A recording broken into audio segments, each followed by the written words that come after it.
Esta é a sua última chance. Depois disto não haverá retorno.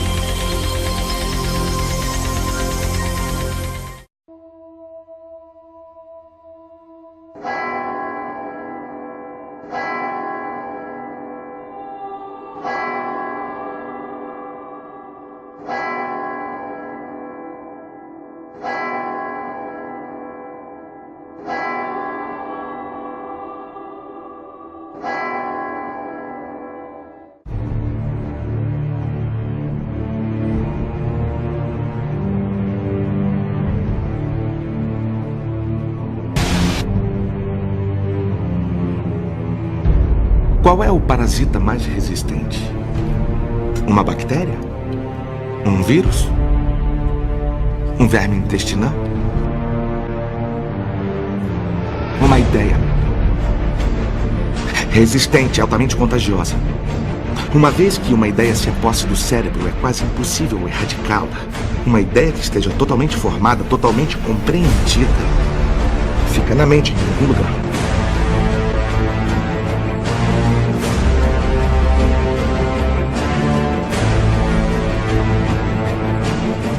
Uma ideia é como um vírus, resistente, altamente contagioso.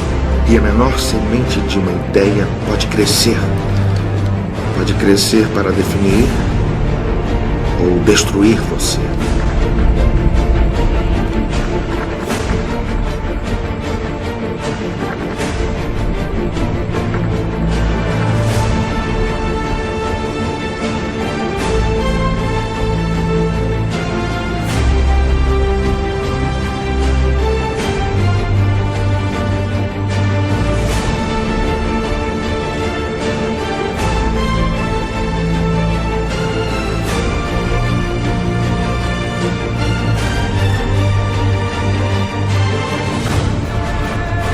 Nos primórdios da humanidade, quando quase nada sabíamos, a religião foi nossa primeira tentativa de entender o mundo ao redor. E como foi a primeira, foi a mais insatisfatória e enganosa.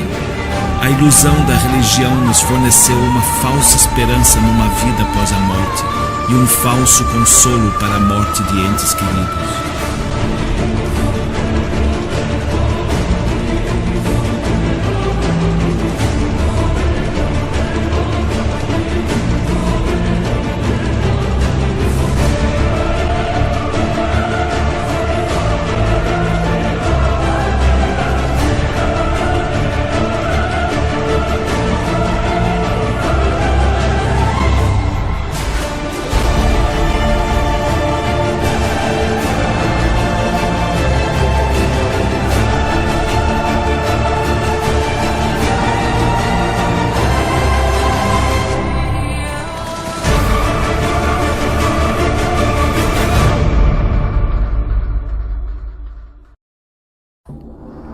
Este é o Sol. Desde o ano 10.000 a.C., a história abunda em pinturas e escritos que refletem o respeito e a adoração dos povos por este astro. E é simples entender o porquê, com seu aparecimento todas as manhãs, trazendo visão, calor e segurança, salvando-os do frio e da escuridão da noite repleta de predadores. Sem ele, todas as culturas perceberam que não haveriam colheitas nem vida no planeta. Este é Horus. Ele é o Deus Sol do Egito de 3.000 a.C. Ele é o Sol antropomorfizado e a sua vida é uma série de mitos alegóricos que envolvem o movimento do Sol no céu. Dos antigos hieróglifos egípcios conheceu-se muito sobre esse Messias solar. Por exemplo, Horus, sendo o Sol, tinha como inimigo o Deus Sete, que era a personificação das trevas ou da noite. E metaforicamente falando, todas as manhãs Horus ganhava a batalha contra Sete. E no fim da tarde, Sete conquistava Horus e o enviava para o mundo das trevas. Será importante frisar que trevas versus luz ou bem versus mal tem sido uma dualidade mitológica onipresente que ainda hoje é usada em muitos níveis. No geral, a história de Horus é a seguinte. Horus nasceu em 25 de dezembro da Virgem Isis Mary. O seu nascimento foi acompanhado por uma estrela no oeste, que por sua vez foi seguida por 3 reis em busca do Salvador recém-nascido. Aos 12 anos era uma criança prodígio nos ensinamentos, e aos 30 anos ele foi batizado por uma figura conhecida por Anup, e assim começou seu ministério. Horus teve 12 discípulos e viajou com eles, fazendo milagres tais como curar os enfermos e andar sobre as águas. Horus também era conhecido por vários nomes como a Verdade, a Luz, o Filho Adorado de Deus, o Bom Pastor, Cordeiro de Deus, entre muitos outros. Depois de ter sido traído por Tifão, Horus foi crucificado, enterrado por 3 dias e então ressuscitou. Estes atributos de Horus, originais ou não, parecem influenciar várias culturas mundiais e muitos outros deuses encontrados com a mesma estrutura mitológica. Atis da Firígia nasceu da Virgem Nana em 25 de dezembro. Crucificado, foi posto na tumba e 3 dias depois ressuscitou. Krishna, da Índia, nasceu da Virgem Davaki com uma estrela no ocidente assinalando sua chegada, fez milagres juntamente com seus discípulos e após sua morte ressuscita. Dionísio da Grécia nasceu de uma virgem em 25 de dezembro. Foi um professor peregrino que praticou milagres como transformar água em vinho e é referenciado como Rei dos Reis, Filho unigênito de Deus, o início e o fim, entre muitas outras coisas, e após sua morte ressuscitou. Mitra da Pérsia nasceu de uma virgem em 25 de dezembro. Ele teve 12 discípulos e fazia milagres. E após sua morte foi enterrado por 3 dias e então ressuscitou. Ele também foi chamado de a Verdade, a Luz, entre outros. Curiosamente, o dia sagrado de adoração a Mitra era um domingo. O que importa salientar é que existiram inúmeros salvadores em diferentes períodos em diversos lugares da Terra que preenchem essas mesmas características. A pergunta que não quer calar: o porquê desses atributos? Por que o nascimento de uma virgem em 25 de dezembro? Por que a morte e a ressurreição após 3 dias? Por que os 12 discípulos ou seguidores? Para descobrirmos, vamos examinar o mais recente dos Messias solares. Jesus Cristo nasceu em 25 de dezembro em Belém. Ao nascer foi anunciado por uma estrela no ocidente que seria seguida por 3 reis magos para encontrar e adorar um novo Salvador. Tornou-se pregador aos 12 anos. Aos 30 anos foi batizado por João Batista e então iniciou seu ministério. Jesus teve 12 discípulos que viajaram com ele praticando milagres como curar doentes, andar sobre a água, ressuscitar mortos. Ele também é conhecido como Rei dos Reis, o Filho de Deus, a Luz do Mundo, o Início e o Fim, o Cordeiro de Deus, entre muitos outros. Depois de ter sido traído por seu discípulo Judas por 30 moedas de prata, ele foi crucificado, posto em uma tumba e após 3 dias ele ressuscitou e ascendeu aos céus. Em primeiro lugar, a sequência do nascimento é completamente astrológica. A estrela no ocidente é Sírius, a mais brilhante do céu noturno, que a cada 24 de dezembro se alinha com outras 3 estrelas brilhantes no cinturão de Órion. Essas 3 estrelas brilhantes são chamadas hoje, como eram na antiguidade, 3 reis, 3 Marias no Brasil e Portugal. Os 3 reis e a estrela mais brilhante, Sírius, todas apontam para o nascer do Sol em 25 de dezembro. Esta é a razão pela qual os 3 reis seguem a estrela a oeste em uma ordem que apontam ao amanhecer. O nascimento do Sol.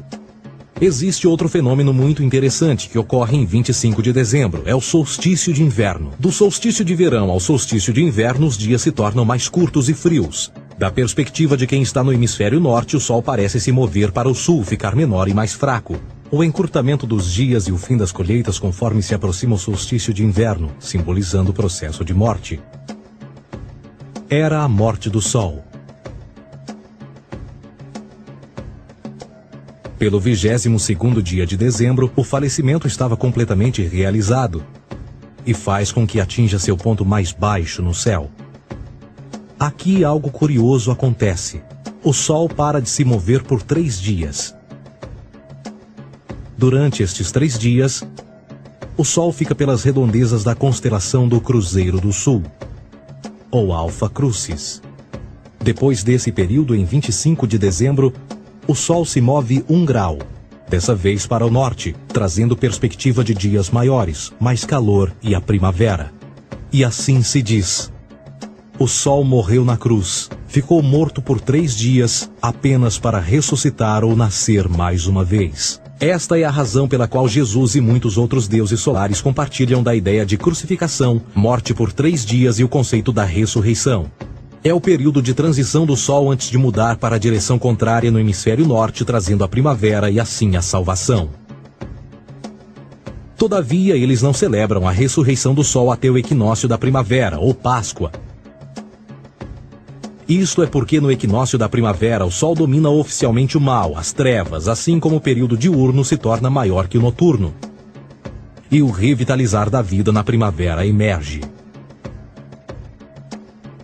O cristianismo, bem como todas as crenças teístas, são a fraude desta era. Serviu para afastar os seres humanos do seu meio natural e da mesma maneira uns dos outros. Sustenta a submissão cega do ser humano à autoridade. Reduz a responsabilidade humana sob a premissa de que Deus controla tudo e que, por sua vez, os crimes mais terríveis podem ser justificados em nome da perseguição divina.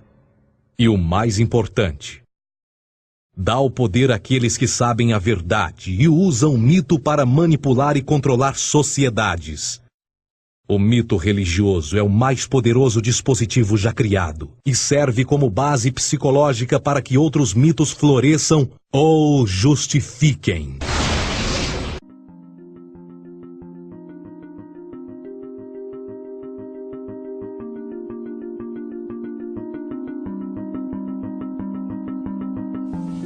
The whole system that we live in drills into us that we're powerless, that we're weak, that our society is evil, that it's crime-ridden, etc., and so forth.